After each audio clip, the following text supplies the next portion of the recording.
This is the 19th Century Club at a recent spring meeting. Excellent refreshments remain one continuing happy tradition. From the pictures, you can discern some pleasant, long-standing characteristics of the group. The members are good friends, congenial colleagues, even though they are not as formal as their predecessors of 100 years ago. Schroeder suggested that next year's speakers try to orient their topics to the coming millennium. Gene McKibben proposed making a video of 19th Century Club to be ready by the millennium, and said Marion Drummond, Anita Reichert, and Dot Holbrook already had offered to help her in this project. What you are considering as the millennium, the new century doesn't start until January 1st, 2001. And I hope everybody realizes that. But only 2 of the 5 checks. Well, I want to thank you all for a very pleasant and informative year. We've had some wonderful papers. I've learned quite a bit. And now I want to hand over the gavel to our incoming president.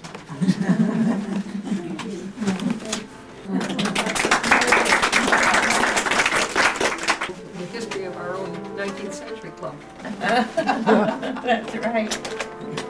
Yeah, well, The discussion, so I wasn't sure what. this will be a time, the next few years, of looking forward, so.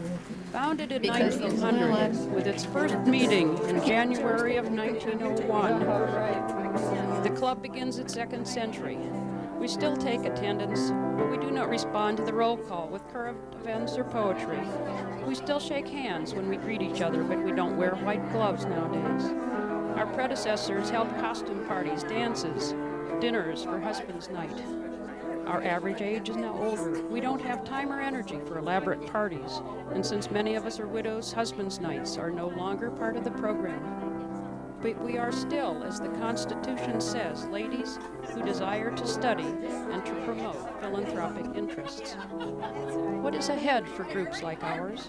We recognize that many women no longer have time for research papers and entertaining, but people need the fellowship of friends, and they need intellectual stimulation. In the future, we will find ways to achieve both. I know we've said it in many ways, but if we were to crystallize what we really like most about 19th Century Club.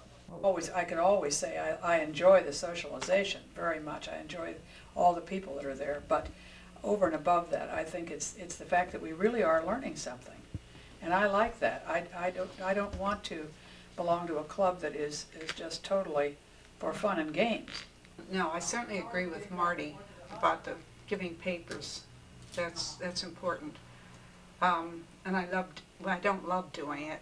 I hate I hate the preparation sometimes and getting ready for it, and I think, why did I do this? And I'll be so glad when it's through, and that happens currently to be my feelings. Beginning to get into shape, and when I'm presenting it, it's well worth it. I love doing that, but I really have trouble separating that from some other things that I've already said. I have trouble separating that from the solidarity, I think, the good feeling of all these nice people, this group feeling that causes people like you and people like Marty to invite everybody to a special event. Really appreciate the association with some people I might not have a chance to visit with otherwise, and I truly respect what they're doing with their lives and what they have done with their lives and what they continue to make an effort doing. It's exciting to be part of a group made up of people who are interested in keeping on learning new things, doing new things. That's stimulating. It's very hard to separate the 2 aspects of the thing. One is the new friends we've made, all of us, and the other being the intellectual stimulation. And as Anita said, it's the friends who are stimulating that make the club what it is. What's different from going out to a lecture someplace? These are the people with whom we are intimate. Mm-hmm. who are concerned with learning new things, who are concerned with sharing those things with us. And they put a lot of effort into that sharing many times, I think. I really enjoy that. This same club and put it somewhere else, you wouldn't have the richness that we have here. Slots, and so we decided to take care of one of them by having a program at the initial meeting to introduce. I assume you're going to do it in verse. Do it what? In verse. In verse. In verse, of course. The program committee took And I a have, sheet like this I'm and looking everybody forward put to down it. what they wanted to do. Introduction to our topic for the year, The Three Arts by Jean Bay. At Christmas, we're going to have the art at the oratorio. Carol Longsworth and Judith Lang are going to do that for us. That's that they're writers Wonderful and titles. such. People came in with wonderful titles. The Fiction Factory, obviously about some writer that they like. The Way They Were. Gus and Gussie of Aspen, New Hampshire. Mightier Than the Sword will be Dorothy Holbrook. The Flight of Eagles by Anna Chapman. A Secret Life by Lee Wood. And one of the quotes we're going to have in the book, in our book this year, is nations are destroyed or flourish in proportion as their poetry, painting, and music are destroyed or flourish. Nice, appropriate. Aside from the research and the knowledge that we get from the papers, they always reveal a fair amount about the person who does the paper too, and that's nice. That when we got together as a program committee, we thought we've had 2 wonderful years with the Pacific Rim, but we thought it would be nice to get back to people. And so I think that's why we focused on that this year. After talking with Marty Gibson, Jean Bay, and Jenny Fairchild, interviews continued with Lee Wood and Lois Peterson. What programs do you remember? Anything special?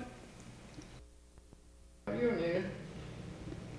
I think the ones I've enjoyed the most were some that were vaguely scientific, going into the medical area.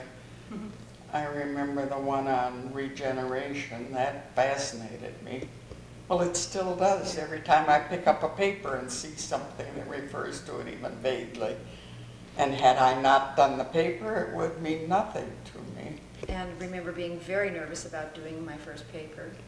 And those papers at that time were more book reviews rather than research papers. Well, I remember the first book that I did was on a book written by Tommy Keitland, who was a woman who lost her sight. I remember your story at the beginning of the Pacific Rim. We were going to talk about the countries around the ocean, so I led off by talking about the ocean itself and the plates and the things under the ocean. All the movement that caused what's there. And why the mountains around the edge crumpled up and piled up and so on. I found it fascinating. I began to wish I'd majored in geology. All of them have been so fascinating because there's so many visual aids that really help in making the subject come to life. Very often a paper is just a paper and you stand up and read it and there's nothing to look at. And this has become such a visual society that for me, I know it's very helpful to have have things to look at as well as hear what the subject is all about. I did was on women in politics. I remember that. And I updated it after the primary where Mary Boyle and Bernadine Healy ran against men for the Senate seat that Mike DeWine now had. And I did it for Spectrum. And it was published down in this, it was either Maryland or Virginia. I think that the benefit of them, I think that we all learn by picking a topic that interests us, but that we're not well versed in necessarily. And I know that I found when I did Ecuador, I learned a lot more about the history of the country than you ever learn when you're just touring.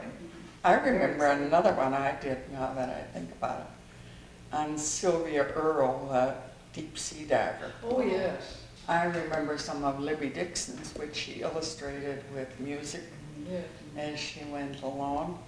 And that's the fun part of 19th century, I think, of the various topics and you get into the humanities and the sciences and topics that you would never think of sometimes discussing maybe. And it gives us an opportunity after the papers then to ask questions, and if anybody wishes to delve more into the topics, they can. I remember Dorothy Luciano's paper about the water supply in the West. Remember that? The damming up the Colorado River and selling more water than there is available? Yeah, that I remember that paper too. That was environmental issues, I think, was the overall topic that year. Very illuminating. Yeah. That's a fun topic. That was a fun topic. Yeah, what was that topic? Butter molds. No, but the whole general topic. I think it was personal pursuits. Personal pursuits. It's one you suggested, Jean. Did I? I remember that. You used one of your 19th century topics for a program that you did at Spectrum. Right. That was, was it the Severances? It was the Allen Severance. Yeah.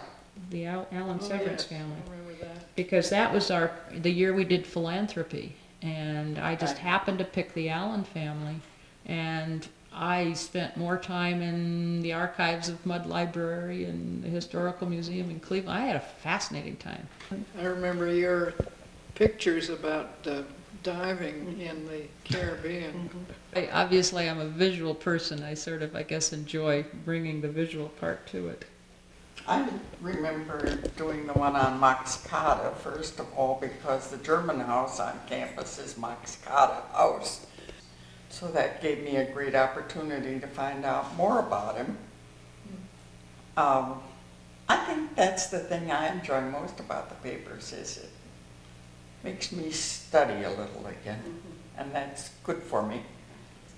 Each woman brings her own interest and talents, of which each person has many, and it's just fascinating to see how busy everybody has been, but what an alive person each one is because of all of their interests. How many what? Oh, I know bad papers. Bad papers? We do get some occasionally. Well, once in a while we get a lemon, but not very often, really.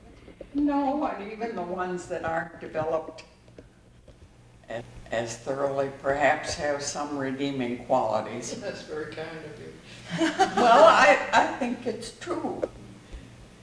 If they don't have one thing, they have something else that makes them interesting. And it's just the way each person brings them. And that is one thing that's been nice, is that it has not been a critical situation, because if it became a criticism, I don't think you would have women belonging anymore. That's not the purpose of being there. The purpose is just to enjoy what each person has to bring. With Dot Holbrook, Harriet Mosier, Jeanette Cummings, and Marion Drummond. Do you remember any particular papers? I remember one you gave on the downtown businesses, I think. Well, I did one like that. We were talking about the history of Oberlin. And of course that took care of Fred's father and his grandfather. Sure. Way back to the beginning of the Cummings bookstore, which was way back in history. I remember doing that paper. That was fun. What was that one about? About early Oberlin business downtown. But because Fred's family were so involved, it was a lot about them. So you didn't listen if you didn't want to hear about the Cummings. I didn't have to write papers while I was on I leave. remember one you did. On leave, do you? You did on art. I did one on the museums in Washington. Yes. Yeah, galleries. Because that was sort of a hobby of mine, taking people to the art museum. I didn't go to other places with it, but I had a good time visiting the museums myself, and I hope they enjoyed it too. You had one on an opera singer. Yes, I did Kathleen Battle. Kathleen Battle. Yeah. And then one time when we did individual pursuits was our theme, and I talked about my own career as a pianist. Actually, when you come down to it, there probably are very few times when we have talked about our own field. It's research into new areas. Yes. Yeah. Which is a challenge. Another one that I remember is that we picked subjects that were controversial, and people presented the pro and con of various subjects. And that was quite brave of the program committee, I thought. Well, I remember mine ruined my entire summer because I was studying the effect of human behavior in the environment. And I just studied the whole summer. Then we did some on important women, I remember. I remember that year, yeah. I did one on Barbara Jordan and another on Margaret Thatcher. Did we do it for 2 Oh, years? your paper on Margaret Thatcher was marvelous. You did that at the end, and it was like Yeah, that yes was day. And somebody, But that really has not been done very often. No, not no, I don't think so. What? Where if you can't Yeah, give your own paper, then you provide funds so that somebody will be paid to do a paper. Oh, it's never been abused. No, it hasn't been abused, but I think most times Substitute it was something. there. to help, but it's never I did it once when I was in Washington, and You know. I remember the year that we did the Oberlin in the Civil War, and I had, or Oberlin in that time anyway, and I did a paper on the volunteers from Oberlin that actually got into the war, which I found fascinating. What do you remember as some of the first activities that when you first came to club? How was it different than it is now? I remember the rummage sales. Oh, Mar I do too. Naylor. Oh, she was. We so did those good. and we made a lot of money on them. We did. And Mar was the Thousands of mistress dollars. of the used clothing, believe me. And the same people would come every year. That's the only time they ever But saw you didn't dare Mar. help sell that clothing unless you got by Mar. You had to ask her. How much to Would you charge? like my help or wouldn't you? And I she was had something else. knickknacks, I think. I remember the year we sold Pauline Phipps's jacket. By mistake. Oh, that was fun. I bet she had another at home closet. Oh, shoot. But it got to the point where the same half dozen people were doing all the Oh, work, and that's when we decided that was enough of that. Well, we all got to be a certain age almost the same time, Yes. which doesn't help. Daughter who had a daughter, and she had wonderful baby clothes. And after they grew up, we didn't have any more baby No, clothes, we so didn't we didn't have have children's anything clothes. No to babies. sell. No babies and no, We raised a lot, I know. we raised a lot on those sales, though, and we had bake sales too. Did we? I For a forgot And there were long- that. scholarships. And, yes, But There were scholarship, that's scholarships. right, yes, good. Were you a member of the club when they had the fancy dinners and the couples and I things? just missed that. I don't know why, because no one likes That was fancy dinners. that was during the war, I guess. Parties must have faded out during World War II when we had food rationing. And then there came the time where we had just cake and coffee and tea at night, and And still had it at musical- Eva's. musical She had that, concerts. she kept track of how many people came with Oh, her. did she? Remember I that didn't little know thing that. that clicked on and off every time you went by and she, Well, that's another thing that died out after a while, because oh, it did. there weren't enough men That's true. left to come to the husband's night. So sometime after I came, because I remember speaking against it. Oh, yes. it was We horrible. have always voted, but just had thought that somebody could anonymously drop in a black ball in the box. Rubbed me the wrong way, and I said so. Oh, it was terrible. I know of one present member who had garnered several negative votes, but she's a member anyway. But Well, good for her. so we have Well, ceased to you know, use the single I don't black think ball. we were the only club that did that. Really? There were That was others that- probably just. We were the Yeah. only ones with that fancy machine. Maybe even a Which box. Mr. Beckman a made, box, and he yeah. made all those little wooden Square. balls. and sanded them Who, on. who was it who made that? Was that, It was Alisa Lisa Duran's? Duran's father. That's, We responded to the roll call by current events. Oh, We current had- events. For a period of quite a few years. That Really? was our beginning and edging into having programs, really.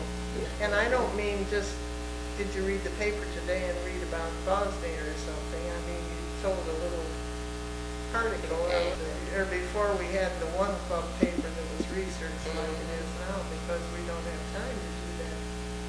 For many years, we did just book reports, don't you think? Book reviews.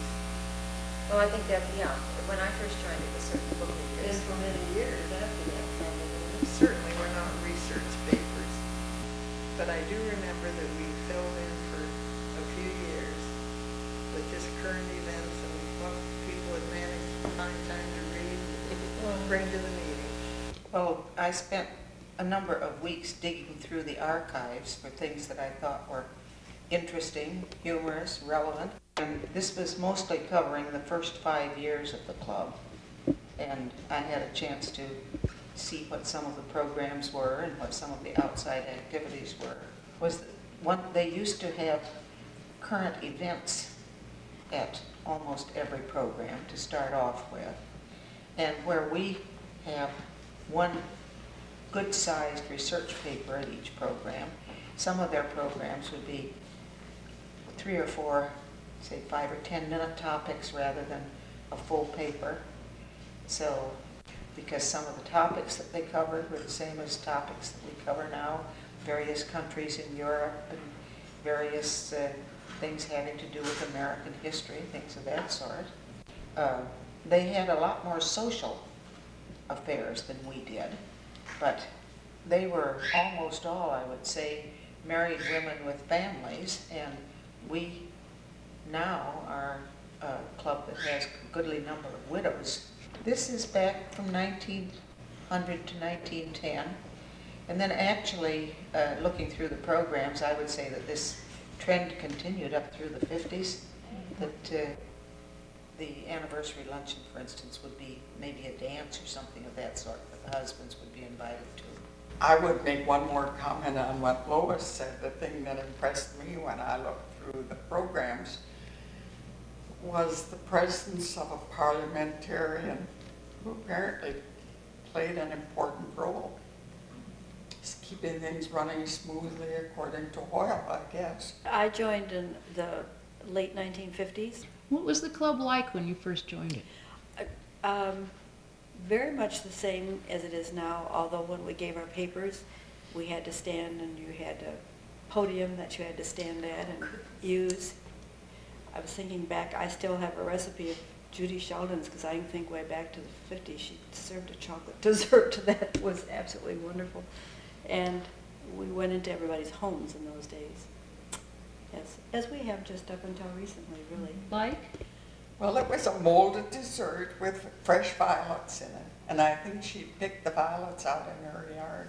And you actually ate the violets? We actually ate them. Do now. And I think women had more time to do the nice teas and so forth that we all appreciated. And I think that's a lost art, and I would love to see that coming back. Because women just don't have time to take...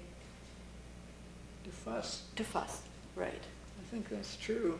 And the elaborate programs Oh, they used to yes. have. Where they had roll call, as you mentioned, British artists.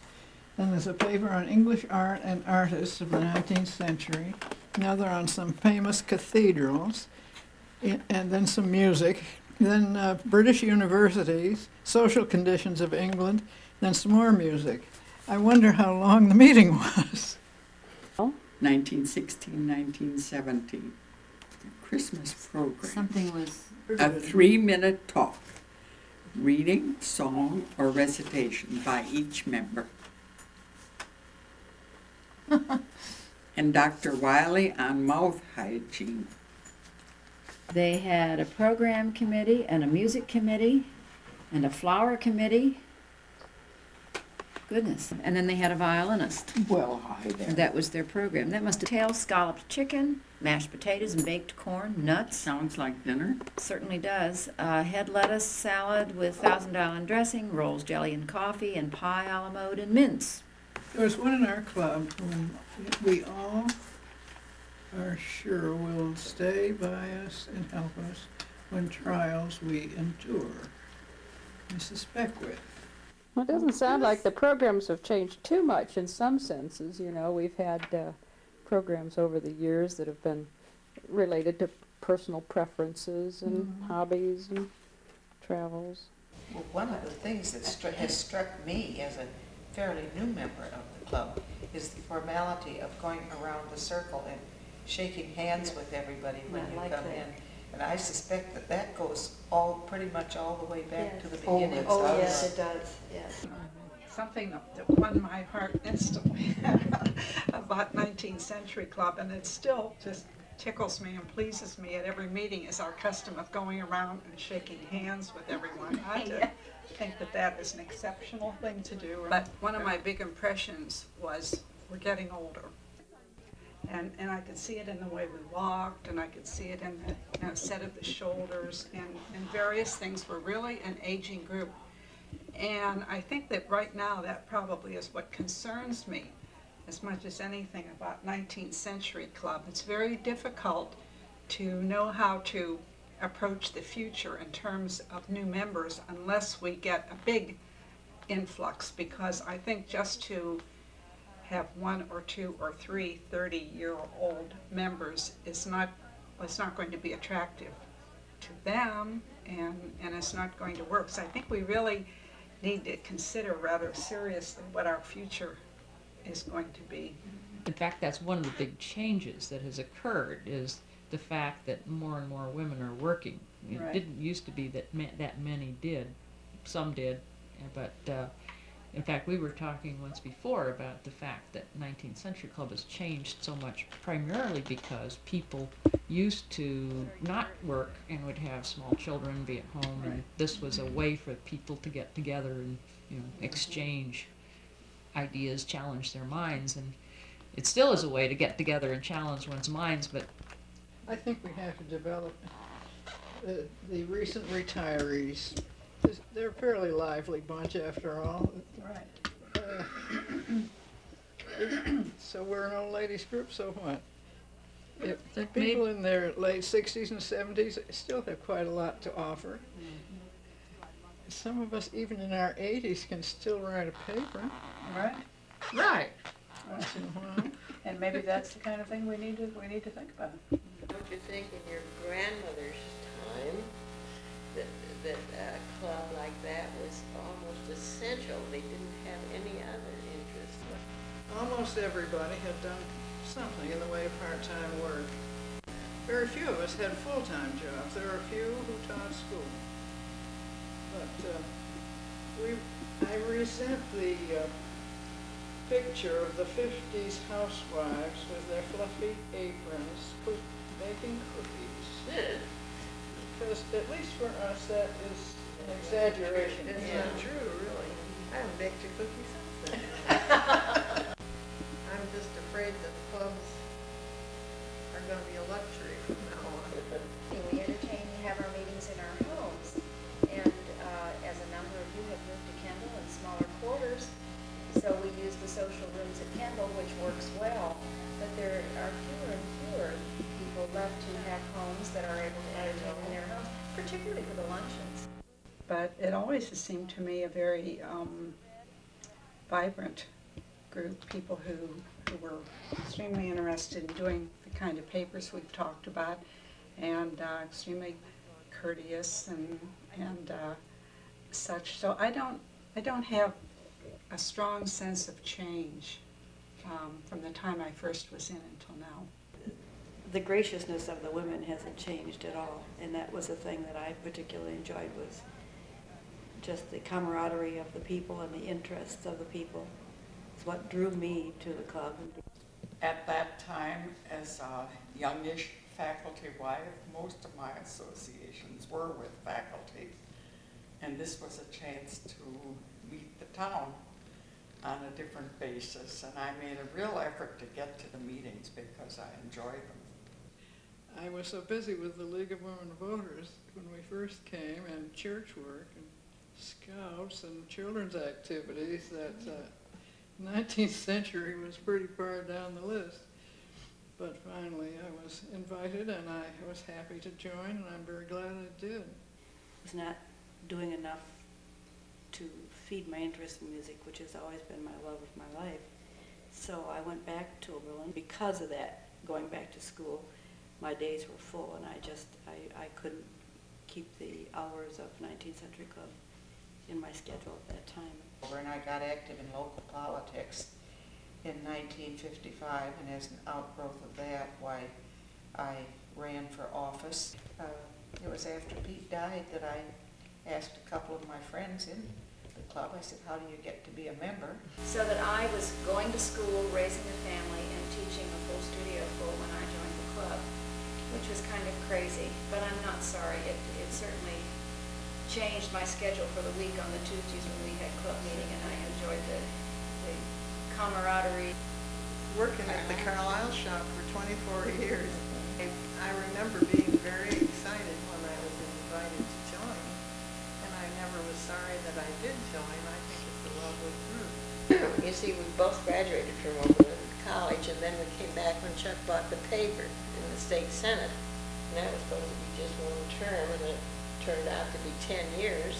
After I joined the 19th Century Club, you know, I escaped to Washington for 20 years, and they let me be an associate member. I joined when I retired from teaching, and I had not had a chance to belong to 19th Century before that. So I was glad to become a member, and I've been a member now for 13 years. I've done music teaching in the county and in the Oberlin schools, and raised 3 children. In 1969, I returned to teaching senior English, humanities, composition. In fact, there was a hiatus of about 20 years, I guess, before I came back again in 1988.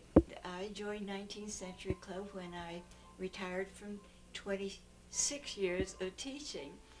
I could hardly stand it that first year because there didn't seem to be any real challenge to my life, and this has meant an awful lot to me.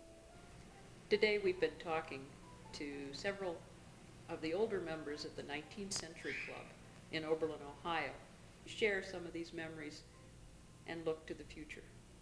19th Century Club has got great programs.